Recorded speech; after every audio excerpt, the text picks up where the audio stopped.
Welcome to Traveler's Tales. I am your host, Greg Alonzo.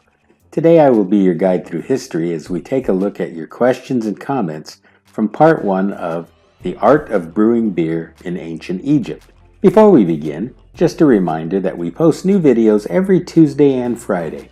Don't forget to hit the little bell icon to be notified each time we post new videos. Moving right along.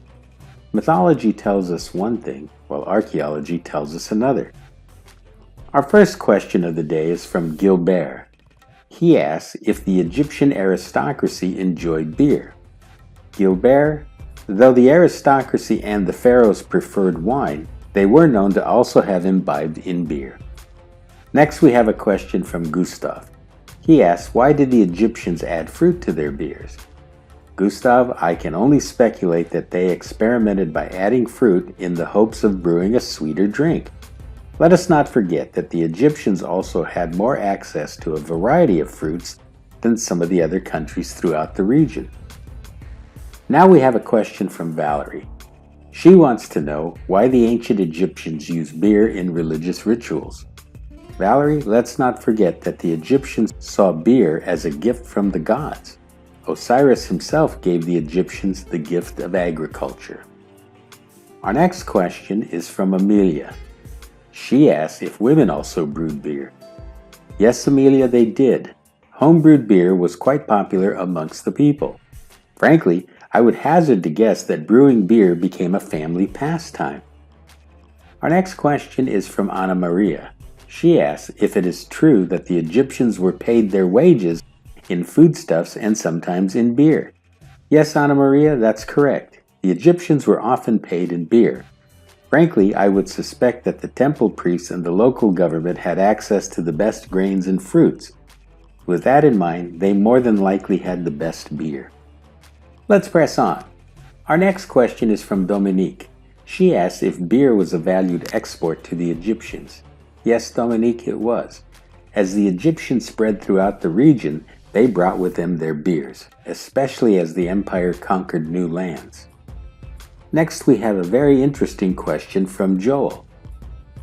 He asks, did the Egyptians try their hand at fermenting anything else? Joel, beer, ale, mead, and wine were the preferred drink of the ancient Egyptians. The ale they produced was quite strong, at about 10% alcohol. They also drank fruit juices and milk. Water was seldom drunk because it was not considered clean, as the Nile was filled with bacteria from waste and excrement. Let's next go with a question from Carlton. He wants to know if the ancient Egyptians drank mead. Yes, Carlton, they did. In fact, mead may be the oldest type of wine made by ancient civilizations. We still have time for a couple more questions. This one is from Lesia. She asks, how did the ancient peoples make mead? Lesia, very good question. The simplest recipe for mead would consist of little more than honey, water, and yeast.